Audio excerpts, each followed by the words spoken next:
अस्सलामुअलैकुम वरहमतुल्लाहि वबरकातुहू। नाज़रीन, उम्मीद करता हूँ आप सब खैरियत आफियत के साथ होंगे।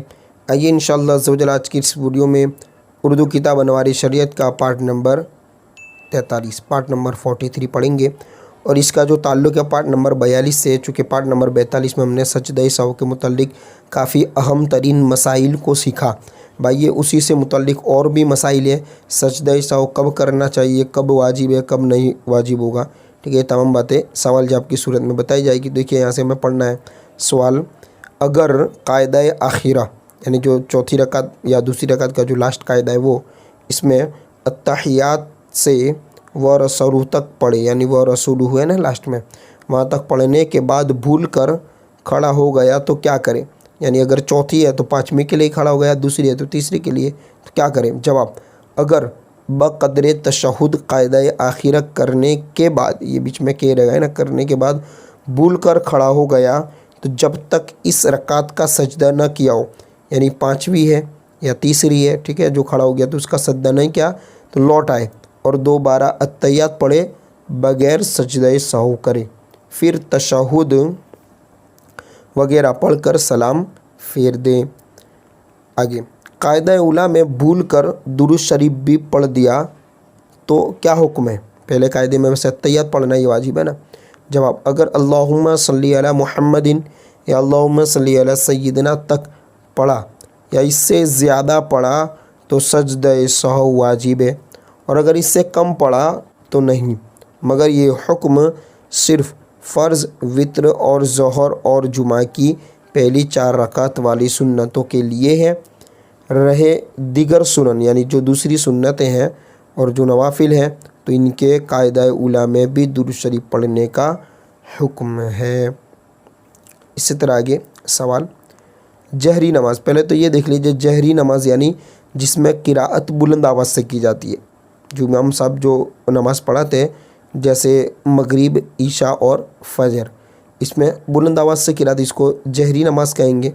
और एक होता है सिर्री नमाज यानी जिसमें आहिस्ता से किरात की जाती है। देखिए, जहरी नमाज में भूल कर आहिस्ता पढ़ लिया, यानी जो नमाज है वो तो बुलंद किरात वाली नमाज थी, इसमें आहिस्ता पढ़ दिया। या सिर्री नमाज में यानी जो धीरे किरात करनी है उसमें जहर से यानी बुलंद आवाज़ से पढ़ दिया तो क्या हुक्म है। देखिए जवाब, अगर जहरी नमाज में इमाम ने भूल कर कम से कम एक आयत आहिस्ता पढ़ दी, या सिर्री नमाज यानी जिसमें धीरे से किरात की जाती है इसमें जहर से पढ़ दिया यानी बुलंद आवाज़ से पढ़ दिया तो सजदे सहू वाजिब है। और अगर एक कलमा यानी एक शब्द, एक वर्ड पढ़ा तो माफ़ है। और मुनफरिद ने यानी जो अकेला नमाज़ पढ़ी उसने सिर्री नमाज में एक आयत जहर से पढ़ी तो सजदे सहू वाजिब है, और जहर में आहिस्ता पढ़ी यानी बुलंद आवाज़ में आहिस्ता पढ़ी तो फिर कोई हरज नहीं, मतलब सजदे सहू वाजिब नहीं होगा, क्योंकि अकेला पढ़ रहा है तो उसको तो धीरे ही पढ़नी है। क़िरात वगैरह किसी मौके पर ठहर कर सोचने लगा तो क्या हुक्म है। ऐसा भी होता है बहुत सारे लोगों के साथ। जवाब, अगर एक रुकन यानी एक स्टेप समझिए, यानी 3 बार सुबहान अल्लाह कहने की मिक़दार वक्फ़ा हुआ तो सजदे सहू वाजिब है, एक रुकन में। सवाल, जिस पर सजदे सहू होना है ना, जिस पर सजदे सहू होना वाजिब था, अगर सजदे सहू होना या याद न था, यानी इस पर जो सजदे सहू वाजिब वो याद नहीं था और नमाज ख़त्म करने की नीयत से सलाम फेर दिया तो अब क्या करे। देखिए जवाब, क्या करेगा।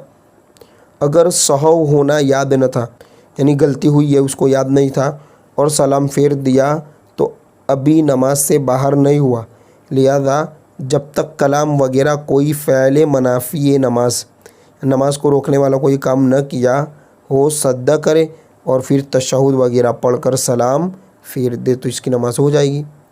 अगर सजदा सहू वाजिब नहीं था और कर लिया तो क्या हुक्म है। जवाब, अगर सजदा सहू वाजिब नहीं था और तन्हा पढ़ने वाले ने सजदा सहू कर लिया तो उसकी नमाज हो गई, और अगर इमाम ने ऐसा किया तो इमाम और वो मुक्तदी के जिसने पहली रकात से आखिर तक इमाम के साथ पढ़ी यानी पूरी जमात के साथ पढ़ी, उन सब की नमाज हो गई इमाम के साथ। लेकिन मसबूक यानी वो मुक्तदी जो कुछ रकातें हो जाने के बाद जमात में शामिल हुआ, यानी 1 रकात छूट गई, 2 रकात छूट गई, ठीक है, تو اس کی نماز نہیں ہوگی. اگر وہ امام کے پیچھے نماز پڑھے گا تو اس کو نماز دہرانی پڑے گی. ٹھیک ہے. اب انشاءاللہ عز و جل آگے اور بھی امپورٹنٹ بیان ہے بیمار کی نماز کا بیان. بہت سارے لوگ ہوتے ہیں نا اس کو بھی پوچھتے رہتے ہیں یا پھر اس کے متعلق تھوڑا وہ فکر میں رہتے ہیں کہ کیا کرنا چاہیے. بیمار ہے, بیماری میں نماز کے کیا احکامات ہے, کیا اس کا طریقہ ہے, مطلب کیا معاف ہے کیا معاف نہیں ہے. یہ تمام چیزیں پارٹ نمبر 44 میں یہ بیمار کی نماز میں ہم انشاءاللہ عز و جل پڑھیں گے.